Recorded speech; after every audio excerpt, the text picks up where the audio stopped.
Dear friends, आज के इस वीडियो में मैं एक ऑटोमेटिक एरिया में हुए एक्सीडेंट के बारे में डिस्कस करूंगा।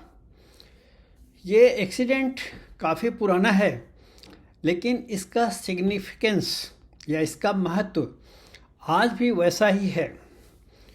ये एक्सीडेंट ऑटोमेटिक एरिया सेक्शन में गोरखपुर धाम सुपरफास्ट एक्सप्रेस, जो कि हिसार से गोरखपुर जा रही थी, और प्रयागराज एक्सप्रेस जो आगे चल रही थी ट्रेन ऑटोमेटिक एरिया में, नई दिल्ली से प्रयागराज तक चलती है, उसके बीच में हुआ था एक्सीडेंट 2010 में।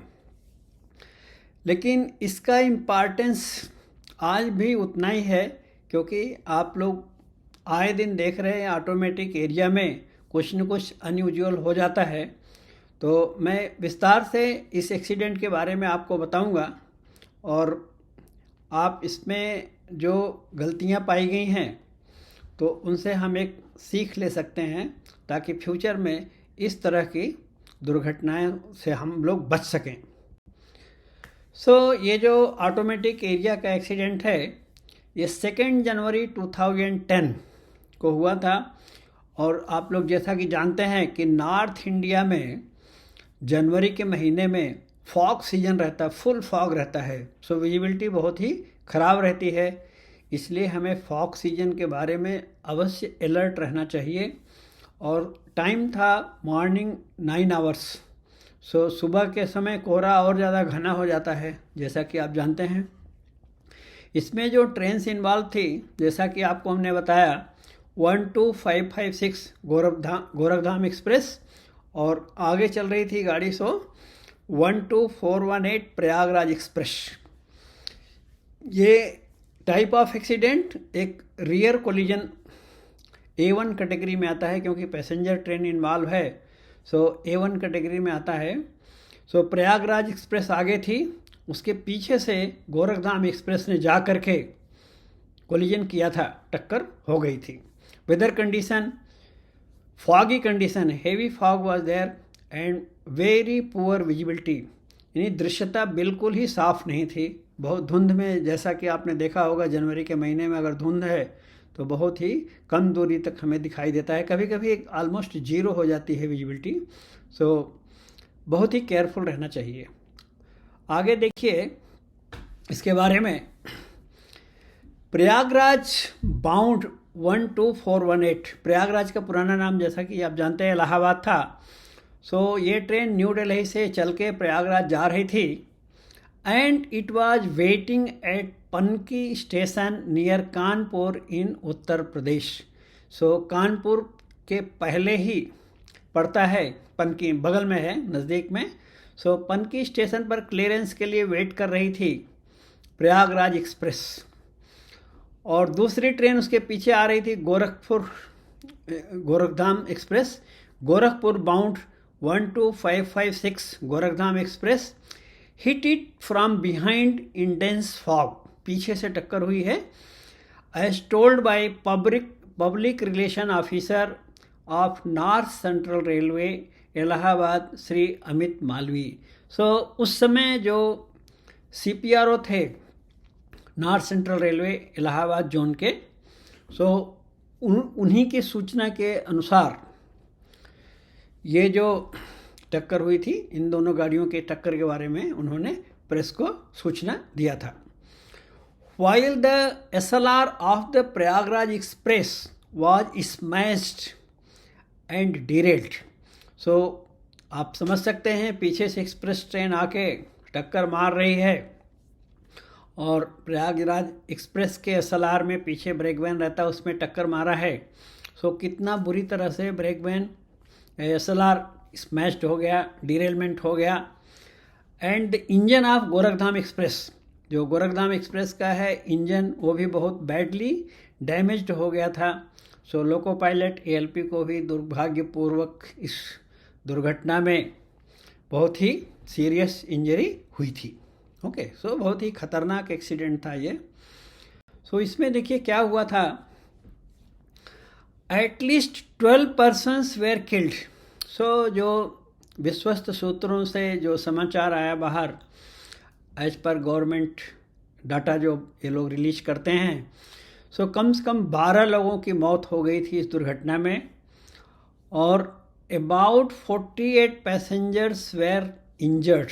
लगभग 48, कभी कभी संख्या 2-4 ज़्यादा बढ़ी जाती है, कम तो नहीं होती है। अबाउट 48 पैसेंजर्स वेयर इंजर्ड, 48 के आसपास लोग घायल हुए थे, जिसमें से 13 of them seriously means critically injured थे।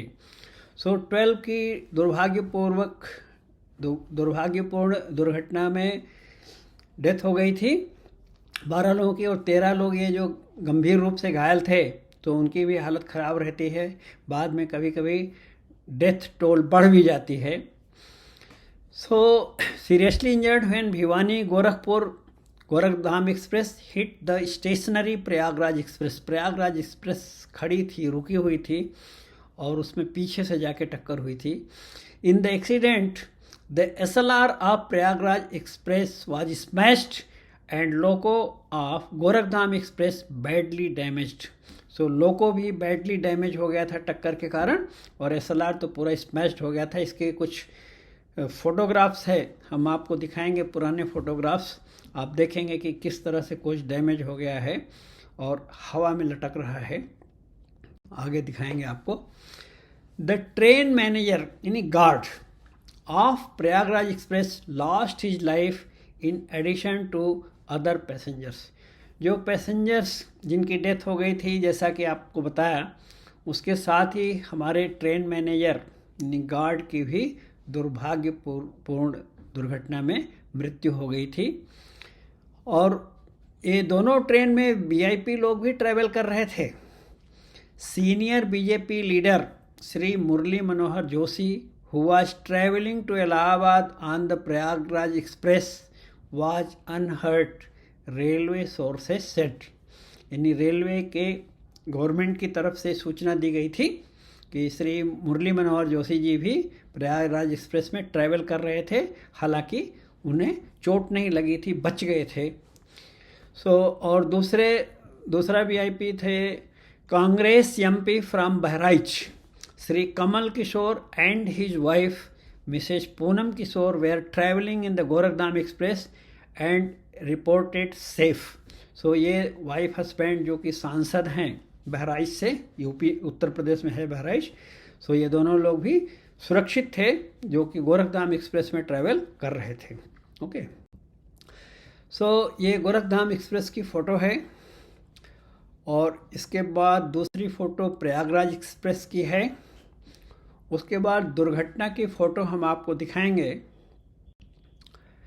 ये प्रयागराज एक्सप्रेस को पीछे से जब इंजन ने कोलिजन किया था, तो कोलिजन के बाद ये दृश्य ऐसा हो गया था, ब्रेक बैंड पूरी तरह से डैमेज हो गया। उसके बगल वाले कोच भी, उसको भी नुकसान हुआ है जिसमें यात्री बैठे हुए थे। इस तरह से देखिए क्रैश हो गए हैं कोचेज आपस में। तो आप देख सकते हैं कितना खतरनाक एक्सीडेंट था, दुर्भाग्यपूर्ण एक्सीडेंट था। ये आप देखिए पीछे से इसकी फ़ोटो है SLR की, कितनी बुरी तरह से क्षतिग्रस्त हो गया है। इसके बाद ये रेस्क्यू ऑपरेशन चल रहा है। इसमें नॉर्थ सेंट्रल रेलवे के कुछ कर्मचारी हैं, कुछ दूसरे सुरक्षा विभाग के कर्मचारी हैं। और ये जो फ़ोटो में आप इंजन देख रहे हैं, ये गोरखधाम एक्सप्रेस का इंजन है जो बुरी तरह से क्षतिग्रस्त हो गया है, पूरा ख़राब हो गया है। हमारे लोको पायलट और असिस्टेंट लोको पायलट को भी गंभीर चोट आई थी, किसी तरह जान बची थी, और उनको भी बहुत ज़्यादा नुकसान हुआ था। और ये रेस्क्यू ऑपरेशन की फ़ोटो हैं। जो डिरेल्ड कोचेस थे उनको रीरेल किया जा रहा है। ये भी उस समय के फ़ोटोग्राफ्स हैं दुर्घटना स्थल के। अब दुर्घटना के बाद जैसा कि आप जानते हैं, पहला काम तो है कि रेस्क्यू ऑपरेशन कंप्लीट होने के साथ साथ फिर इंक्वायरी कि किसकी गलती है, कौन दोषी है, ये सब काम चलता है। तो इसमें इस दुर्घटना में भी वही हुआ। An inquiry conducted into the Panki train mishap which claimed 12 lives has revealed serious lapses on the part of the loco pilot in adhering to safety norms in foggy conditions and suggested introduction of anti-collision device। जो आजकल कवच की हम लोग बात कर रहे हैं, जिसको एंटी कोलिजन डिवाइस भी कहते थे पहले, और ट्रेन कोलिजन एवॉइडेंस सिस्टम भी सेम मीनिंग है, और उसी को नया नाम कवच दिया गया है, ताकि यदि लोको पायलट या स्टेशन मास्टर से कोई भूल हो जाए तो ये एंटी कोलिजन डिवाइस कवच एक्टिवेट हो जाएगा और ऑटोमेटिक ब्रेक लग जाएगा और हम दुर्घटनाओं को रोक पाएंगे। सो ऑटोमेटिक एरिया में जैसा कि आप जानते हैं कि विजिबिलिटी पुअर एक बात है। विजिबिलिटी पुअर है तो जो भी काशन आर्डर है, स्पीड रिस्ट्रिक्शन है, वो तो हम फॉलो करेंगे। दूसरी बात है ऑटोमेटिक सिग्नल ऑन में पार करने के लिए स्पीड क्या है। वर्तमान में मीन एट प्रेजेंट स्पीड कितना है, व्यू क्लियर है तो मैक्सिमम 15 kmph जा सकते हैं, नॉट एक्सीडिंग 15 kmph। यदि व्यू क्लियर नहीं है आगे तो एट प्रेजेंट कितना है, नॉट एक्सीडिंग 10 kmph, यानी एकदम साफ दिखाई दे रहा है तो रेड सिग्नल पर दिन में 1 मिनट और रात में 2 मिनट रुकने के बाद व्यू क्लियर है तो 15 kmph, या व्यू क्लियर नहीं है तो 10 kmph के भीतर ही हमें गाड़ी चलाना है। पुराने समय में ये रूल था 10 बार 8 kmph, 1 मिनट दिन में या 2 मिनट रात में रुकने का नियम तो पुराना ही है, और पहले स्पीड और भी कम थी, यानी व्यू क्लियर है दिन के समय तो नॉट एक्सीडिंग 10, और व्यू क्लियर नहीं है दिन हो चाहे रात हो, विजिबिलिटी पुअर है तो नॉट एक्सीडिंग 8 kmph, 8 के ऊपर गाड़ी नहीं जानी चाहिए। सो इसमें देखिए स्पीड की गलती हुई है। दूसरा जो वेटिंग टाइम है वहाँ पे भी लोको पायलट से गलती हुई है। The inquiry conducted by commissioner of railway safety Shri PK Vajpayee, उस समय जो CRS थे वहाँ के, उनका नाम था Shri PK Vajpayee of the north east circle Lucknow. So Lucknow के अंडर में आता है north central railway. Disclose that as against the permissible speed of 8 kmph, मतलब जो कंडीशन थी कि ऑटोमेटिक सिग्नल ऑन में पार करने के बाद फॉगी सीजन है, विजिबिलिटी पुअर है तो आप 8 kmph से ज़्यादा नहीं जा सकते थे उस समय। सो उसके अगेंस्ट में loco pilot was found speeding the train up to 40 kmph। So जो स्पीडोमीटर की रिकॉर्डिंग होती है, सो जो एविडेंसेस थे उसके अनुसार लोको पायलट की गति कोलिजन के समय 40 kmph पाई गई थी। तो यह सीरियस लैप्स है, ऐसा कभी भी हमें नहीं करना चाहिए। रूल्स को हम डेली फॉलो करते हैं तो लगता है ना कि ये रूल्स क्यों बनाए गए हैं, हमें तो और ज़्यादा स्पीड में हम जाके सेफली चले जा सकते हैं। लेकिन जब ऐसे समय में कभी कभी बीच में दुर्घटनाएं हो जाती हैं तब पता लगता है कि रूल का इम्पॉर्टेंस क्या है। इसलिए हमें पता नहीं रहता आगे क्या है। जब हम कभी भी ऑटोमेटिक सिग्नल को ऑन में पार करते हैं तो आगे क्या है, ट्रेन है या कोई ऑब्स्ट्रक्शन है, मालूम नहीं है। इसलिए हमें स्पीड लिमिट को ज़रूर फॉलो करना चाहिए। Besides, the loco pilot had disregarded rule book and had stopped for less than a minute after stopping at the red signal। एक तो स्पीड का वायलेशन बहुत ज़्यादा सीरियस है, 40 kmph। दूसरा, जो दिन में 1 मिनट और रात में 2 मिनट रुकना है, तो मान लीजिए दिन का समय था तो वहाँ पे लोको पायलट का जो भी रिकॉर्डिंग एविडेंस इनको मिला है, सो उन्होंने 1 मिनट से कम समय में गाड़ी को स्टार्ट कर दिया रेड सिग्नल के ऊपर। The rule book stipulates loco pilot to stop for 1 minute in day और 2 minute in night at the red signal. तो इस रूल का भी वायलेशन हुआ है। The commissioner in his report suggested that railways consider introducing, ये 2010 की बात हो रही है, आप सोचो आज से 14 ईयर्स पहले, 14 साल पहले की बात है। उसी समय सजेशन दिया गया था to introduce anti collision device to check such mishaps in foggy conditions apart from improving other safety measures. इन्हीं जो सेफ्टी मेजर्स हैं उसको तो इम्प्रूव करेंगे ही, साथ में एंटी कोलिजन डिवाइस लगाने पर कार्य आगे बढ़ाया जाना चाहिए ताकि इस तरह की दुर्भाग्यपूर्ण घटनाओं को रोका जा सके। Okay, the suggestion assumes significance considering recurring train accidents during this fog season in the Allahabad Tundla stretch. So वो जो सेक्शन था इलाहाबाद से टुंडला, जो नई दिल्ली और इलाहाबाद के बीच में पड़ता है, टुंडला टू इलाहाबाद सेक्शन, वहाँ पे एक के बाद एक उस फॉग सीजन में 2010 में लगातार 3-4 दुर्घटनाएं हुई थी एक्चुअली। सो इस तरह की घटनाएं बार बार रिपीट हो रही थी, तो उसमें ये सजेशन जो एंटी कोलिजन डिवाइस का था ये काफ़ी इम्पॉर्टेंट है। द ट्रेन एक्सीडेंट एट टुलना दैट अकर्ड ऑन 16 जनवरी, एक दुर्घटना उसमें से 16 जनवरी को थी 2010 में ही। Claiming 3 lives was also attributed to poor visibility, prompting railways to bar passengers from traveling in the rear SLR coaches. So जो rear SLR है या उसके बगल के कोचेज है तो थोड़े दिन तक वहाँ पे रोक लगा दी गई थी फॉग सीजन में कि उसमें यात्रियों को ट्रैवल ना करने दिया जाए, क्योंकि इस तरह की रिपीटिशन होती है तो हमें डर लगता है कि बार बार ऐसा हो रहा है, सो यात्रियों की जान खतरे में पड़ रही है, तो थोड़े दिन तक ऐसे रोक लगा दिया गया था उस सेक्शन में। The commissioner in its report also suggested improving training programs for loco pilots.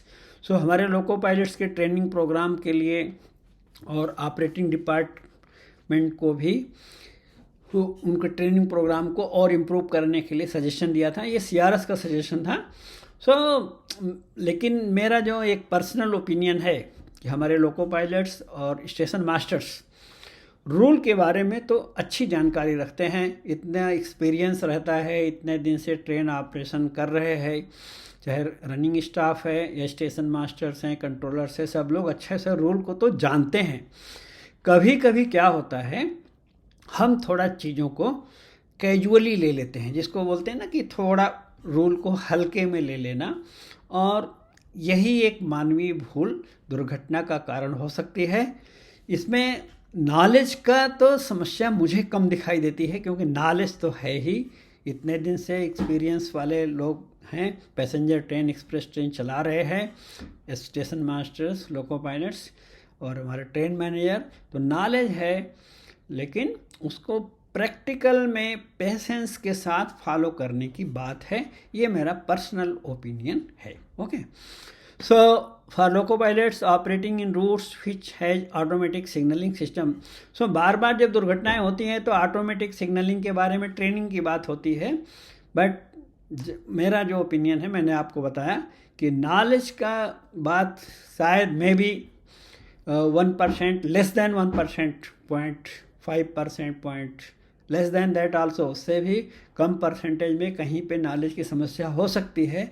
लेकिन जो मेन प्रॉब्लम है वो है कि नॉलेज है, प्रैक्टिकल में थोड़ा हमें सावधानी पूर्वक उसका पालन कर लेना चाहिए। Okay, then with this I wish all of you, those who are serving in railways, to have a accident free career, and thank you so much for spending your valuable time in watching this safety video. In future also I will bring such safety videos on old accidents. ये जो पुराने accident हैं इसको हम और video बनाएंगे, so that हमारे जो सर्विंग लोग हैं रेलवे के, उनको पुरानी भूलों से एक शिक्षा मिल सके। Please share with your friends in WhatsApp groups at different platforms. Thank you so much for watching.